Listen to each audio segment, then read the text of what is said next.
This morning, well wishes are streaming in for former President Biden after his personal office revealed the 82-year-old has an aggressive form of prostate cancer that has spread to his bones. The diagnosis came Friday after Biden had reported urinary symptoms, which led doctors to find a small nodule on his prostate. Once the cancer has spread to the bones, it's no longer curable, but it's very treatable and very controllable.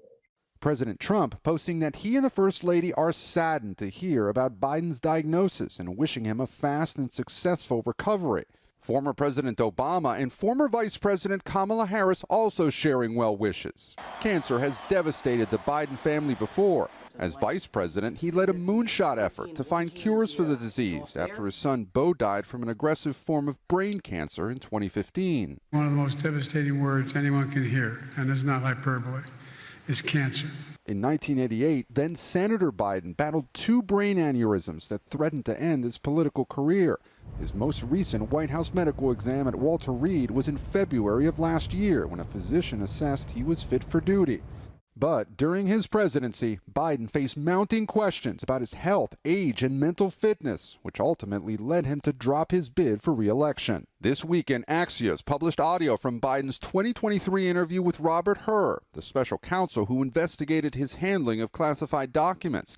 At some points during the interview, Biden appeared to struggle to remember key dates and details. Do you have any idea where this material would have been before it got moved into the garage? Well, if it was 2013,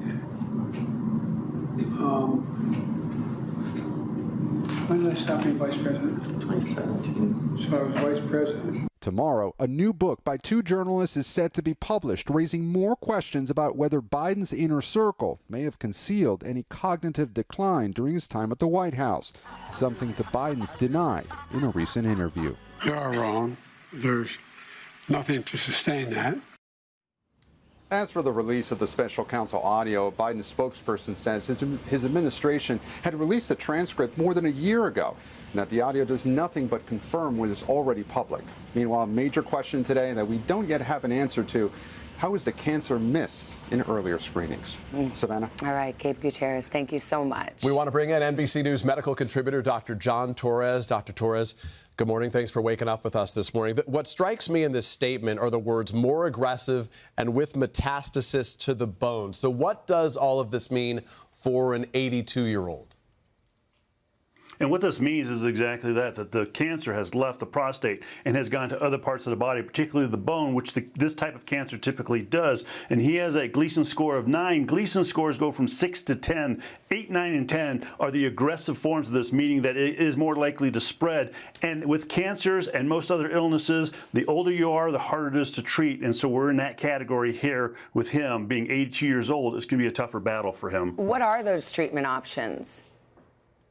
So in this case, it's hormone sensitive, which means testosterone fuels this. It is the food for this type of tumor. So if they can cut out the testosterone, they're more likely to starve the tumor. They're not going to cure it, but they can make it slow growing, and so that it takes much, much longer to become that more aggressive type of tumor and spread more. And in this case, they do that with medications that block testosterone throughout the body, which can have side effects as well. And so that's a decision that Biden and his family are going to have to make as to how far he wants to go with this treatment. Dr. Torres, a question a lot of people are asking is why this cancer may not have been detected sooner, obviously, because it's so far along into the bones. Is this something that would normally be caught sooner?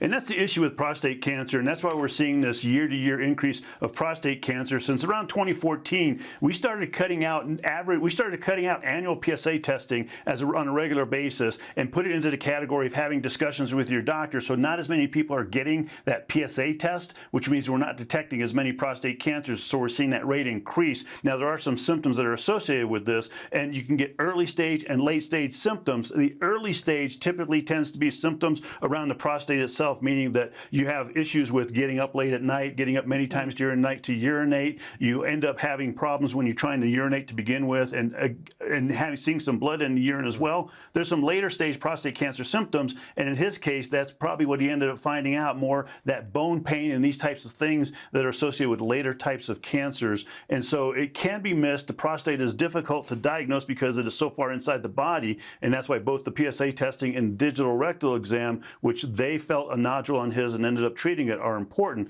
but this is an important discussion to have with your doctor. Americans wishing the Biden family strength today. Dr. Torres, we appreciate your time. Thank you. Hey, thanks for watching. And don't forget, you can catch the Today Show every morning on NBC or take Today when you're on the go. Just follow the Today podcast on Apple Podcasts, Spotify, or wherever you listen.